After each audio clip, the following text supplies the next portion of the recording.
Getting ready for a major winter wallop, a significant snowstorm with its sights set on the GTA. Tonight, the cancellations already announced, the snow clearing plan and parking restrictions in place. Everything you need to know to weather the storm. Good evening. The system making its way over the city, and it's a big one. It's predicted to produce the biggest winter storm so far this season. The snow falling fast. The cleanup expected to last for days. We have team coverage of this story tonight, but we begin with the city's response and CTV's Allison Hurst. Allison. As promised, that storm is really starting to ramp up. Even in the last couple of hours since we arrived here, the roads were bare. Now we are starting to see it accumulate, and it's still coming. An army of plows are ready to deploy for the storm of the season. This is a all-hands-on-deck operation. Hundreds of staff and 1,400 pieces of equipment are on notice. Our focus over the next few days will be salting and plowing. And staying on top of what the city expects to be a 25-centimeter dump. This is a designated snow route sign, and it's on arterials that are currently designated snow routes. City staff have declared a major snowstorm condition. What this condition does is temporarily prohibit parking on all designated snow routes, enabling our crews to be able to efficiently clear the roads, making them safer and more accessible for everyone. Toronto's transit is also bracing for this midweek monster. We're ready.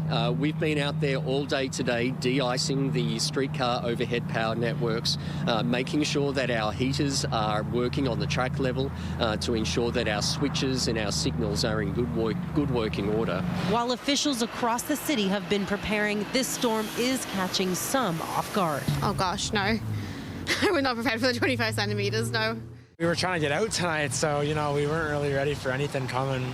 I think I can handle it. I've handled it many times in the past. The city also declared a special weather event, citing it may take longer than usual to clear roads, sidewalks, and bike lanes. Snow removal will begin early next week. Late this afternoon, the TDSB canceled all permits after 6 p.m. tonight, and this includes continuing education and after-school and evening classes in person. Reporting live, I'm Allison Hurst. Nathan, back to you. Thank you, Allison. It is not a great time to be out on the roads as we take a live look along the 401 tonight. Travel advisories are in effect, drivers being warned to adjust to the conditions. And CTV's John Musselman is monitoring the storm north of the city tonight and joins us from the 400. John. Hi, Nathan. We're at the 400 just south of King Road. Now, the traffic is moving pretty well, but conditions here are changing quickly, and police are advising motorists to take it easy. Area highways were in good shape most of the day, but that will change in the hours ahead as this system moves through. It will include snow-covered roads and slippery conditions right into the morning commute. OPP Sergeant Kerry Schmidt says motorists need to slow down.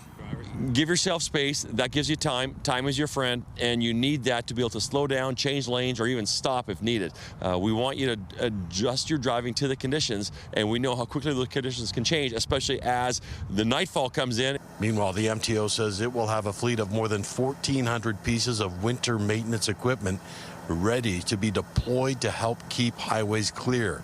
It is also using anti-icing liquid in advance of the winter storm. And when those plows are out on the highways, police say motorists need to be patient.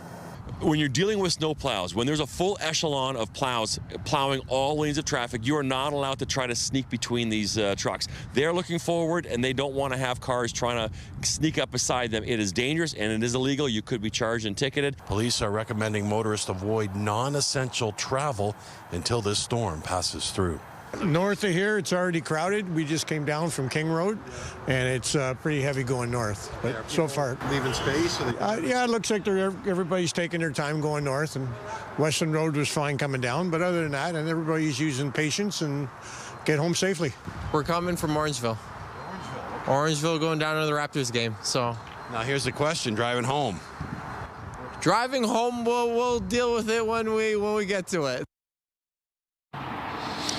And he, like many drivers, will have to deal with it if they are out on the roads tonight. And keep in mind, it will continue right into the morning commute, and then the cleanup will begin. And that's when police really want you to be patient with the snowplows. Reporting live beside the 400, I'm John Musselman. I'll send it back to you. Thank you, John. And not a great night to be stuck outside. This is a live look at Broadview Station. Crowds have been forming after the TTC halted service between Broadview and Woodbine, the result of an injury on the tracks. Shuttle buses have been running, but we're told subway service resumed a short time ago. A snowfall warning is in effect for much of the GTA, so just how much snow could fall and how fast? Lindsay Morrison is keeping a very close eye on this storm tonight. What can we expect, Lindsay? Well, Michelle, at the heart of this system, we could experience 2 to 4 centimeters of snow per hour. And I do believe that the heaviest snow is going to fall north and east of us here in the city of Toronto. But yes, we are under that snowfall warning. Might get a little bit of a dry slot here, but then as you can see, plenty more to come with this system. Let's give you an idea of what to expect tonight. Snow heavy at times, strong winds, and then some mixing introduced overnight as the temperature rises. The system will depart tomorrow morning, but there is going to be some of that back-breaking snow left on the ground for us to clean up. There's the snowfall warning. Communities in the darker blue that you see there under a winter storm warning. This is where the higher snowfall totals are expected. And there's also a freezing rain warning in effect over toward the Niagara region. 2 millimeters of ice accretion is possible there. I mentioned the winds. They're already gusting upwards of 50 kilometers per hour in the Hamilton area coming out of the east. Current temperature is -7 degrees in Toronto, but it feels like -13. Temperature is on the rise. Plenty more snow to come. We'll have a full look at your forecast just ahead. For now, Michelle, back to you. Thank you, Lindsay. And now we take a live look at Pearson Airport tonight, where crews have been prepping runways for the heavy snow. That will continue in the hours ahead. But the storm has already impacted flights coming in and out of the airport. CTV's Raheem Ladani is monitoring the impact on air travel for us tonight. Raheem, how's that board looking? Well, Michelle, the board is not looking great. In fact, let's take a picture right here. We have travel cancellations out of Pearson for anyone heading to Chicago, Atlanta, Mexico City, Sault Ste. Marie. In total, 14% of flights out of Pearson Airport have been canceled, another 5% delayed, and those numbers could certainly increase as the storm intensifies. Anxiously checking for the latest update, travelers at Toronto's Pearson International Airport are hoping to get off the ground. We checked in last night. There was no cancellation as of yet, so we're hoping to get onto the flight before the storm hits us. As the GTA braces for what could be the biggest snowstorm of the season, canceled signs are piling up on departure boards, with flights across North America seeing the impact of this major winter weather event. I booked a few weeks ago and non-refundable tickets, so I'm just trying to see it through. It's been a long week, so I'd like to get home if I could. To try and limit travel disruptions, the airport says airfield maintenance specialists have been called in to clear taxiways and apron areas.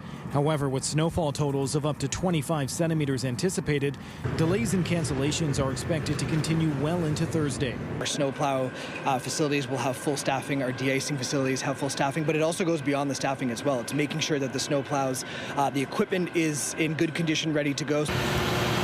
Back in November, the airport showed off its expanded fleet of 161 snow-removing vehicles. When there's a major snow event, the airport's goal is to clear a runway within 15 minutes, but say it's the airline's decision to cancel flights. For example, we saw the airlines canceling some flights yesterday as well to accommodate passengers so they don't come here and then find out their flight is canceled, because we know in advance what the airport will be able to handle. Some travelers say their airline anticipated the inclement weather and have been going above and beyond to get them to sunny Florida. We originally booked tomorrow morning, flight got canceled, moved to Monday, 4 days later, but then we got lucky that Air Canada put us on a flight this evening. Now they just have to hope Mother Nature lets them take off.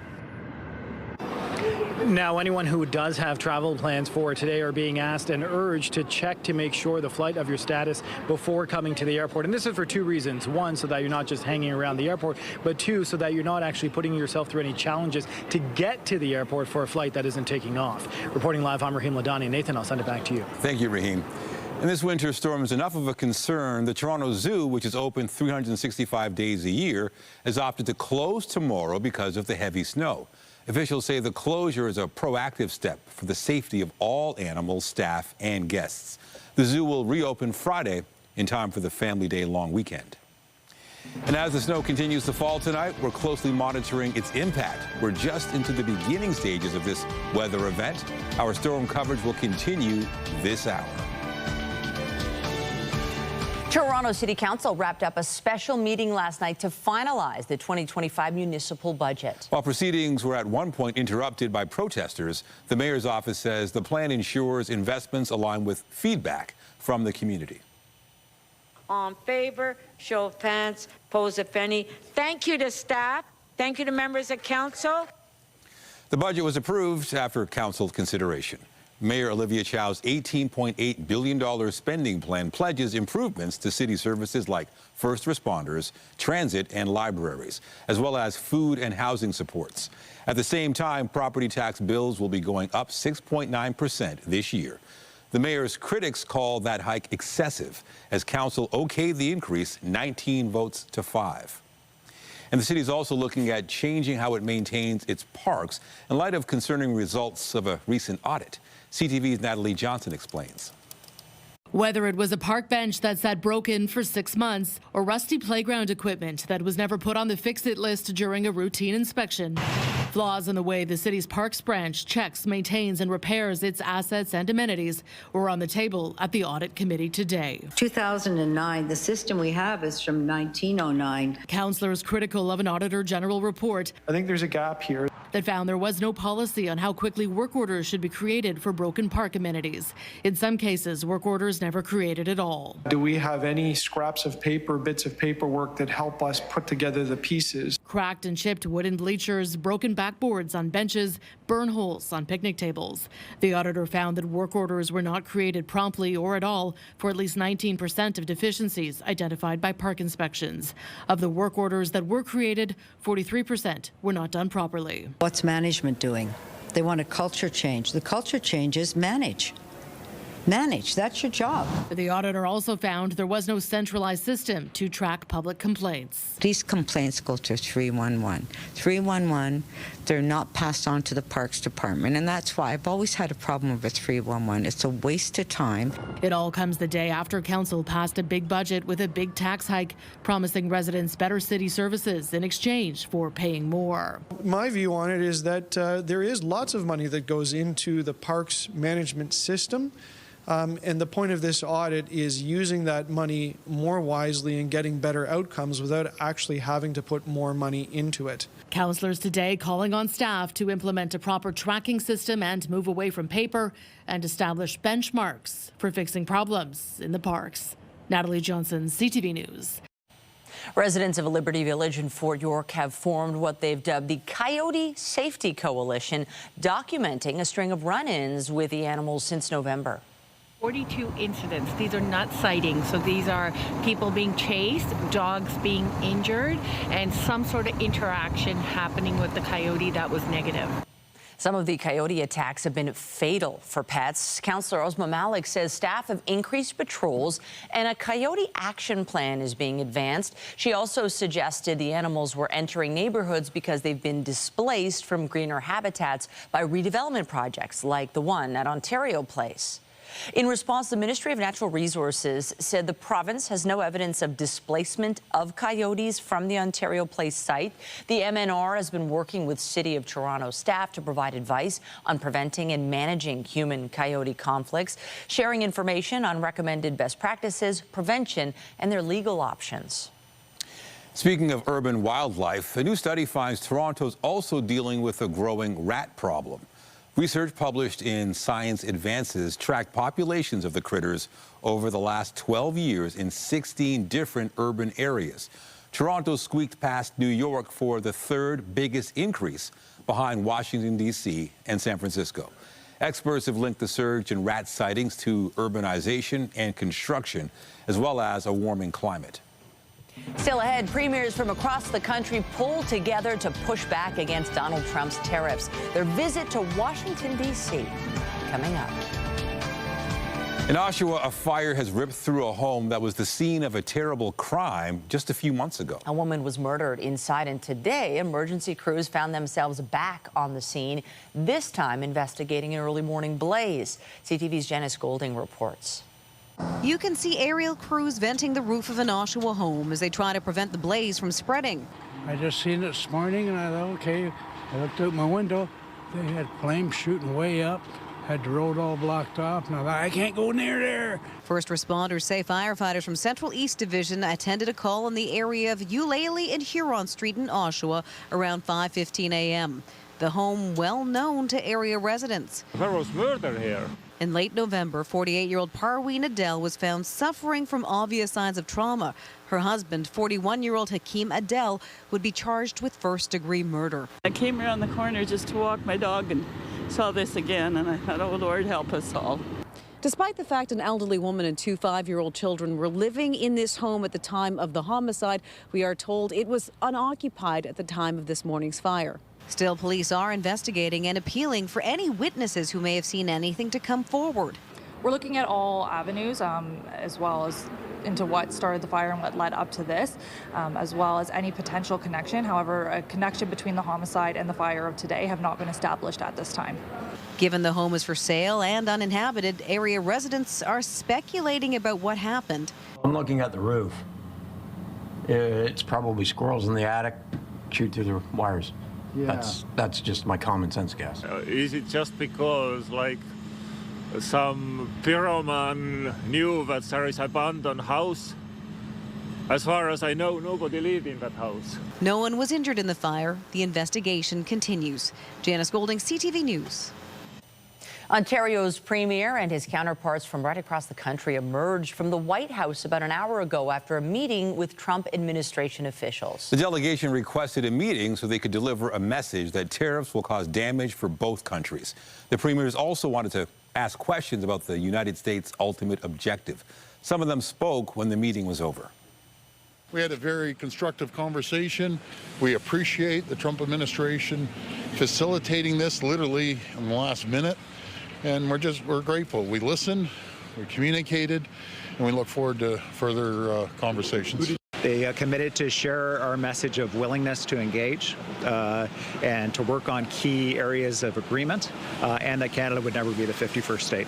And we had a good conversation with two people, high level, and we discussed ways to come back with a good relationship between Canada and U.S. and I think we had answers or ways to progress. And CTV's Judy Trin has more on the efforts by Canadian officials in Washington to prevent the tariffs taking effect next month. The first meeting occurred late morning, involved the federal finance minister, Dominic LeBlanc, who was meeting with the U.S. Commerce Secretary, Howard Lutnick.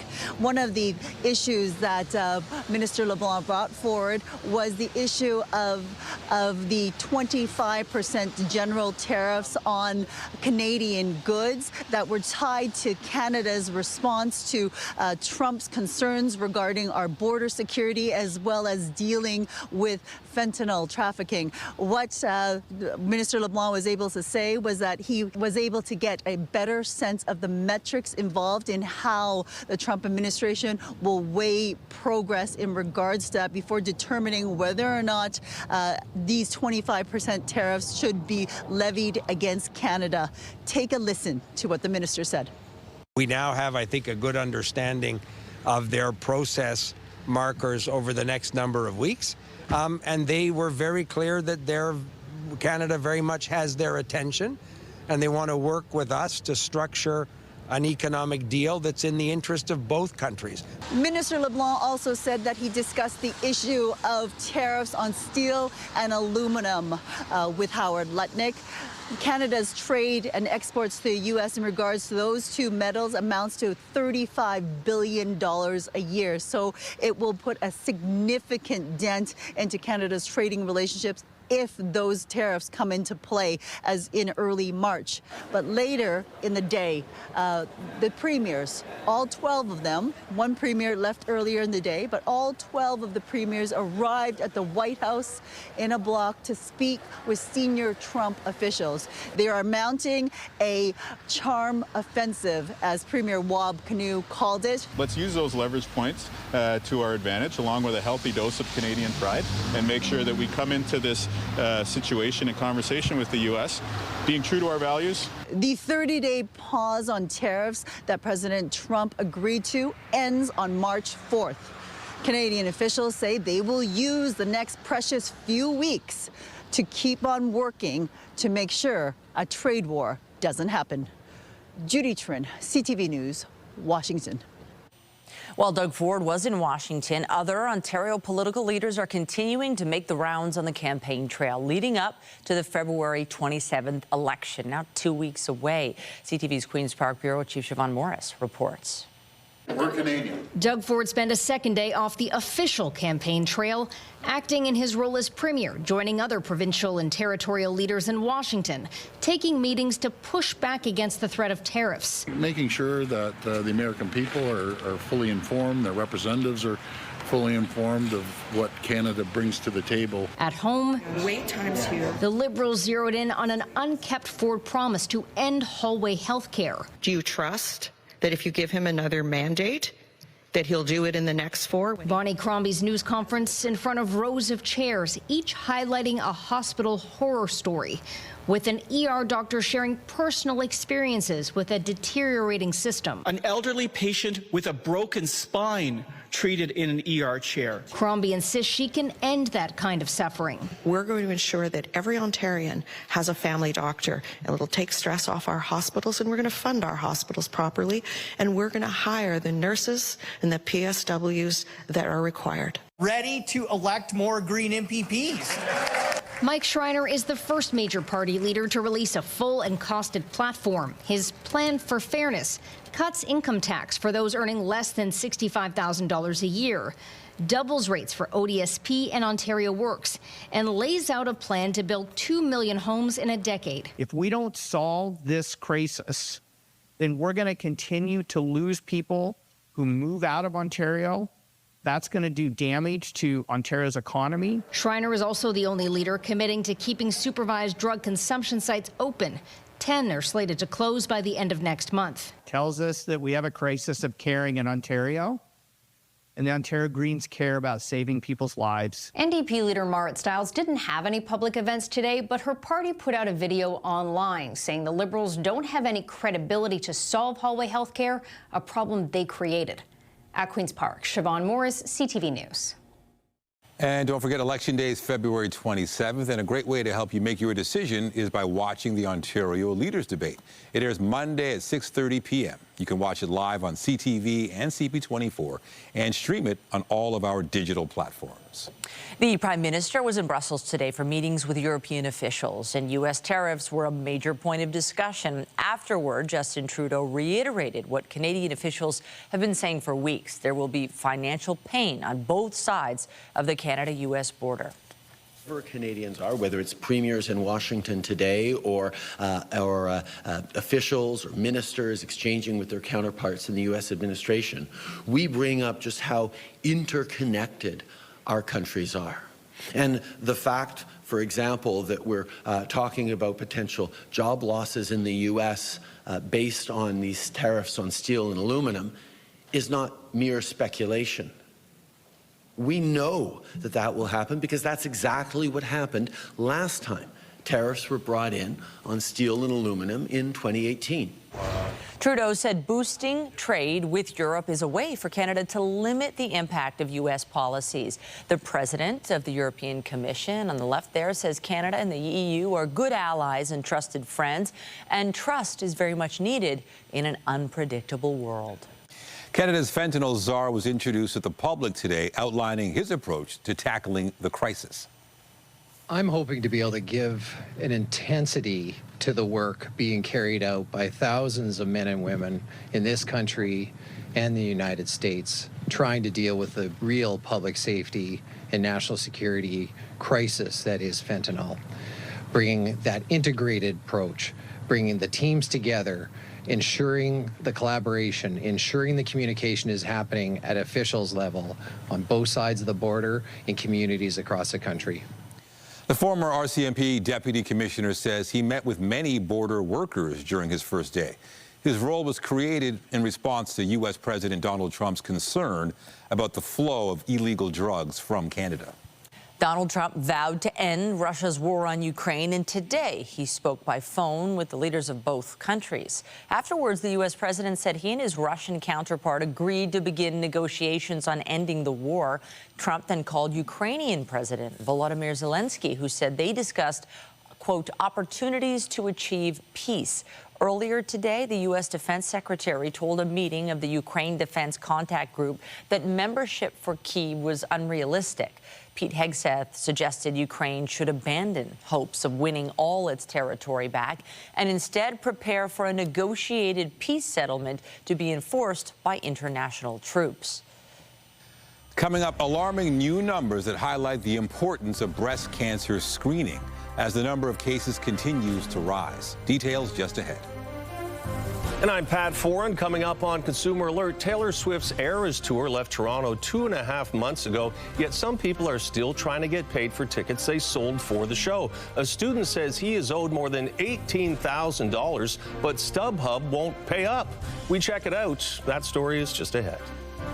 Well, millions of people across Ontario are in for a significant helping of snow. It is worth mentioning in places like Toronto, if we get more in the way of ice pellets or rain, the snow amounts will be less. Here's a live look at what's happening outside right now. That snow is starting to come down, but it is also accumulating on the roadways. This is what we're going to be waking up to, a mild temperature, and yes, that back-breaking heavy snow that is difficult to shovel. And then if you can believe it or not, there's another round of snow coming this weekend. A full look at your forecast is just ahead, and stay with us. We've got another full night of great shows for you right here on CTV.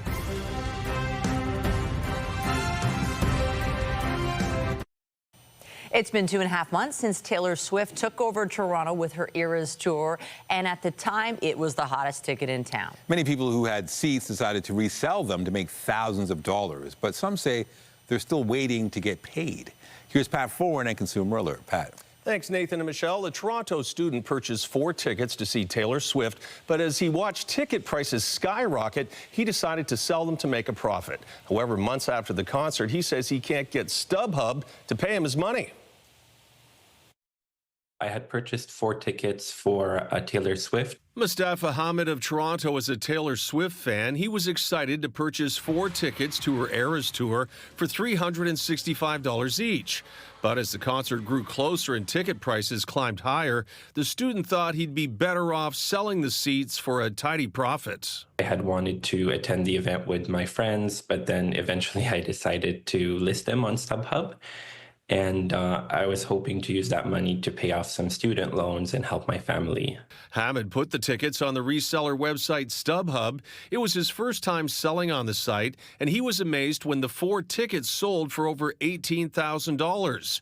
The tickets were used to go to the concert, and he was told he would get his payout soon. My payment was processed on November 29th, and to wait 5 to 8 business days. But weeks passed and then months, and Hamid says he felt stonewalled trying to get his money. I followed up with them multiple times. I would say I spent over 10 hours just with them on the phone. I'm extremely disappointed, extremely frustrated. You know, I did everything that was asked of me. After 2 months of getting nowhere, he contacted CTV News. When we reached out to StubHub, they said mistakes had been made. A spokesperson said, "Our team failed to request additional documentation needed from Mr. Hamid in order to process the payment. We regret this, but can confirm we have issued the payment for the money that was due." Hamid was reimbursed for more than $18,000 for the tickets, plus an additional $4,500 in the form of a ticket voucher for a total of almost $23,000. Hamid paid less than $1,500 for the tickets to begin with, so he was very pleased to finally get his money. It's honestly such a relief to finally have my funds in my bank account. Thank you so much for everything, CTV News. I really appreciate it. I'm so grateful for all your help and support. And it does show money can be made reselling concert tickets, although the Taylor Swift shows were a special case. StubHub said normally ticket resellers will get their money within 5 to 8 days after a concert happens. On your side, I'm Pat Foran. If you have a consumer story idea, email us at alert@ctv.ca.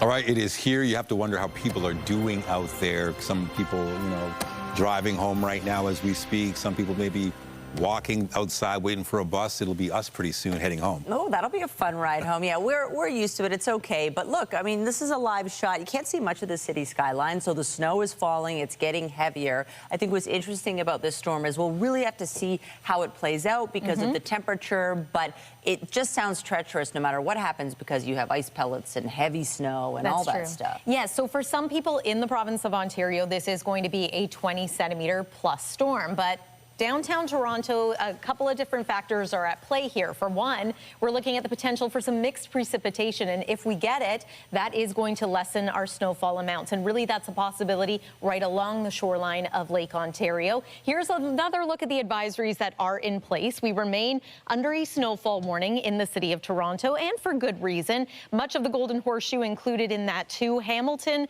under a winter storm warning, and it's a freezing rain warning for Niagara Falls. That part of the province likely to see more in the way of rainfall as opposed to snow and maybe 2 millimeters of ice accretion. But north of the GTA and eastward, this is a bona fide winter storm with snow, the heavy wet snow, unlike the fluffy stuff we had over the weekend. Here's the current satellite and radar. I do want to point out this dry slot that started to develop across southwestern Ontario. Don't let that fool you. We are still anticipating that snow will continue right through the night, the overnight, and into the very early hours of tomorrow. Not a great night to be a traveler. I advise that if you have any non-essential travel plans that you just stay indoors, maybe postpone those travel plans if you can.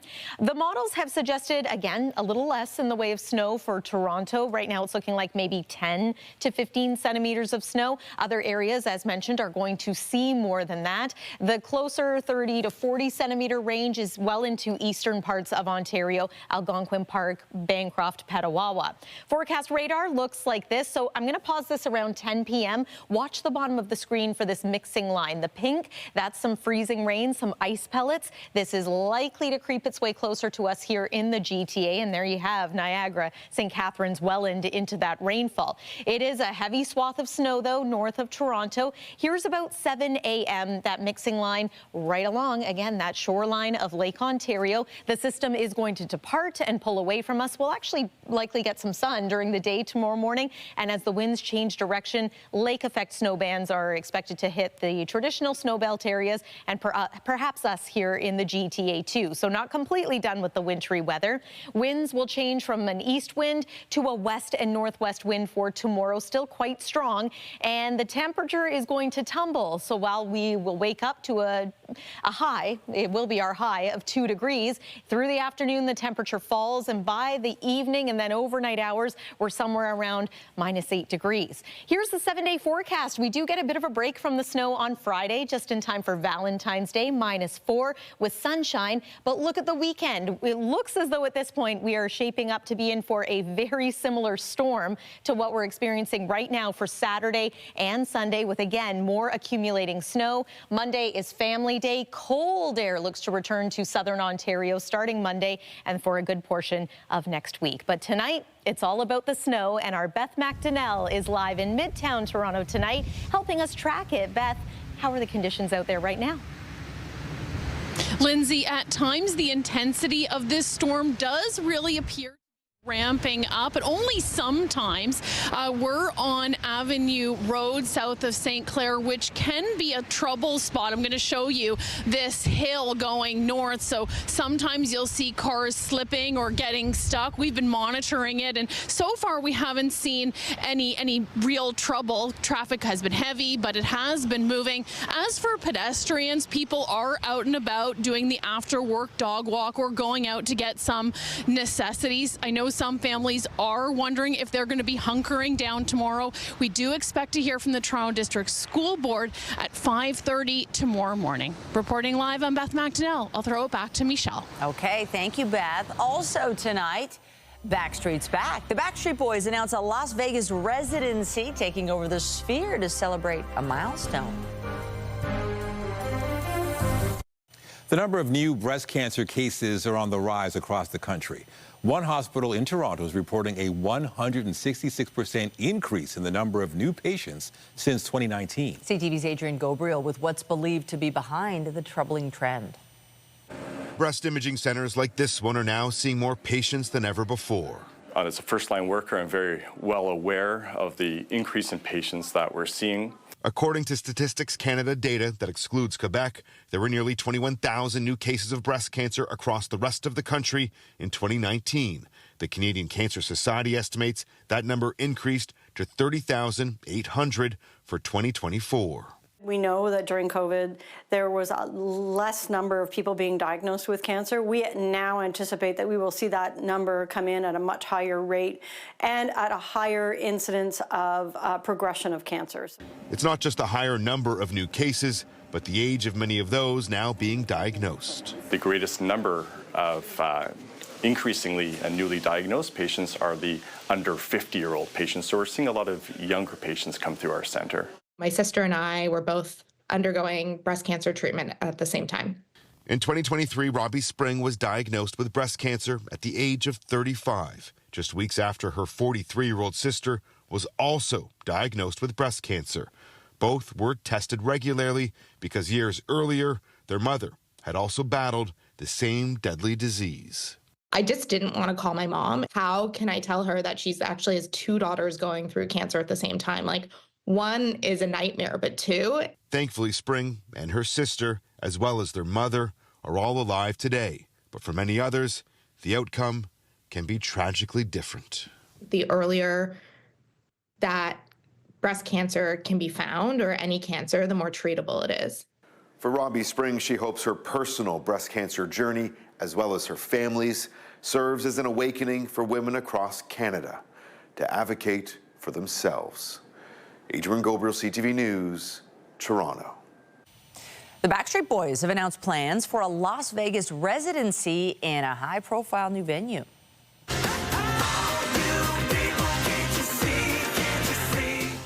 The boy band will be taking over the Las Vegas Sphere for 9 shows in July. The Backstreet Boys will be the first pop act to play there after residencies from U2, Dead & Company, Fish, and the Eagles. The residency will focus on the group's Millennium album with hits like Larger Than Life and I Want It That Way, while promising enhanced visuals thanks to the Sphere's immersive tech. The Rock and Roll Hall of Fame is out with its list of nominees for 2025.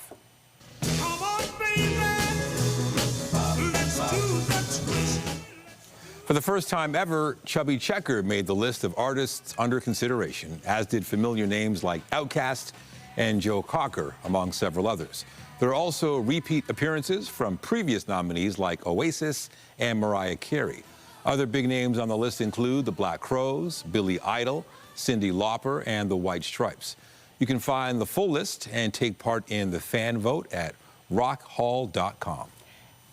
After the break, the best takes on the best. Canada prepares to battle Sweden in the opening game of the Four Nations Face-Off tournament tonight in Montreal.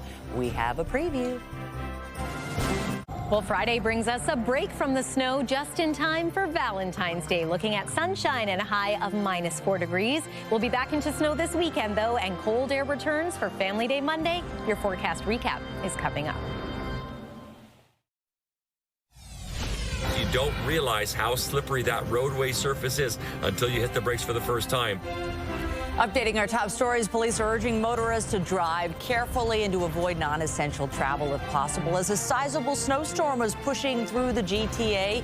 City and MTO crews are gearing up to salt and clear roads, while public transit agencies and airports warn of potential impacts tonight as well as tomorrow. I came around the corner just to walk my dog and saw this again, and I thought, oh, Lord, help us all. Durham Regional Police are investigating a fire at an unoccupied Oshawa home this morning. The property near Eulalie and Huron was the scene of a homicide investigation last November. 41-year-old Hakeem Adel was charged with first-degree murder in the death of his wife, Arween. Police say they haven't established a link between the two incidents. No injuries were reported in the fire. We're grateful. We listened, we communicated, and we look forward to further conversations. And all 13 of Canada's premiers were in Washington today to meet with Trump administration officials at the White House. Their goal to push back on the president's plan for blanket tariffs on Canadian goods, currently on hold until next month. Doug Ford called the exchange a positive conversation. And remember to keep up to date day and night at ctvnewstoronto.ca and by downloading the CTV News app. On the markets, the Canadian dollar was up a fraction to just over 70 cents U.S. Western Canadian Select Oil was up $1.08 to close at 59.77. And the TSX ended the day at 25,563.11 points, down almost 69 points. The Business Report is brought to you by Canadian Western Bank, the bank built for business. Food Banks Mississauga is laying off workers and canceling a number of programs citing financial strain. The nonprofit says in order to keep providing the same services to those in need, is going ahead with a restructuring that will slash its paid workforce by 16%. The organization says usage is at an all-time high, with 1 in 13 Mississauga residents relying on a food bank.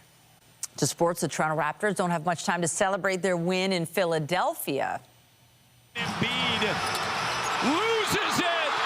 Joel Embiid loses it. Grady is fouled. Toronto beat the 76ers 106-103 last night, and the Raptors are back on the court this evening when they host Cleveland. The Cavaliers have won 3 games in a row and lead the Eastern Conference. Meanwhile, newly acquired Brandon Ingram spoke today about being a Raptor. At the beginning of the year, every time the schedule comes out, the first team we mark is Toronto. And I don't think it's ever for the team, it's always for the city. And, you know, that jumped out. And also, I just knew I needed a fresh start somewhere where guys played hard and, you know, they listened. And I heard good things about Scotty. I heard good things about Quickly. And, you know, I thought it was a good fit, offensively and defensively. And, you know, Darko had a play in that, too. Ingram has yet to play for the Raptors as he recovers from a sprained ankle. He will not dress tonight. The Four Nations Face-Off tournament begins tonight with Canada in action at the Bell Centre in Montreal. I just think it's team. You know, it's you know, playing together as a group and, you know, talking about that structure a little bit. That's something that you know, it's got to get better with really every period. You know, you got to find ways to improve and get better. But I think it's just playing as a group. You know, right from the goalie out. So, you know, whether it's offensively or defensively, doing all the little things that add up to winning. So much preparation has got into this, and you know, it's just, I can't believe it's here now, because it seems like it's taken forever to get to this international event. But I think your job as a coach is not to get in the way. Put the players in the best position to succeed, give them the information that's needed, but don't get in their way and don't cloud the mind of the best players in the world. The Canadians practiced today before tonight's matchup against Sweden. Jordan Binnington will get the start in Canada for Canada, who faces the Americans on Saturday. Canada finishes the round robin on Monday against Finland. Meanwhile, the NHL's announced there will be a World Cup of Hockey in February of 2028. There's no information yet on a location. Putting on the speed. It's Renata Fast and a chance to win the game. She scores! And Renata Fast scored in overtime to give the Toronto Scepters a 3-2 win against Minnesota last night. It was Toronto's second straight victory as the PWHL begins its second half of the season. The Scepters host Boston on Friday. You can only flirt with fire for so long, and it's going to burn you. Jose Bautista is going into the Canadian Baseball Hall of Fame. He's one of 6 members of the class of 2025. The Toronto Blue Jays slugger will be inducted during a ceremony at the Hall in St. Mary's, Ontario on June 7th. Other inductees include longtime MLB pitcher Eric Bedard and Canadian junior national team head coach Greg Hamilton. Well, there's a new top dog at the annual Westminster Kennel Club competition. There he is, Monty the Giant Schnauzer won the big prize at this year's Westminster Dog Show. Last night's victory was a long time coming for Monty, who had been in the final round for the past 2 years. He is the first dog from his breed to win Best in Show. Now here at home and just ahead, we'll take you outside for an update on the winter storm underway this hour across the region. A snowfall warning is in effect, the situation on the roads and just how much snow we're anticipating after this short break.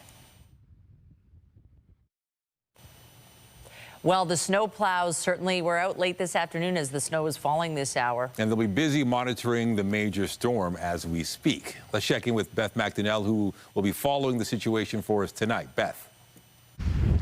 Nathan, Michelle, the snow has been coming down for over 2 hours now. We've seen that snow accumulating here on this arterial road, Avenue Road, just south of Eglinton, and on people's driveways. I've seen people come out. They are already starting to do that shoveling. We will be monitoring this storm for you tonight and have more at 11:30. Reporting live, I'm Beth McDonnell. Back to you. Thanks, Beth. And we're going to take one more look at the satellite and radar. You may see a little bit of a dry slot developing within this low, but there is more precipitation on the way. I do think that this low is taking a bit more of a northerly track, which could mean less snowfall amounts for the city of Toronto. But these weather advisories remain in place, including that snowfall warning for much of the GTA. Here's what to expect. Heavy wet snow tonight. Gusty winds. We could hear some of that. The system pulls away, but then we are in for another round of snow for the family day long weekend. Looks like the heaviest snow is going to be Saturday night, overnight into Sunday. One more look at the 7-day forecast and a very active weather pattern. Nathan and Michelle. Glorious winter. Thank you, Lindsay. Appreciate it. That's it for us, but you can join Omar Sachedina at 11 tonight for CTV National News, followed by Zoraida Alman with your next local newscast. That's at 11:30. In the meantime, our coverage continues anytime on CP24 and at ctvnewstoronto.ca. For Lindsay Morrison and the whole team here at CTV News, thanks for watching and have a great night.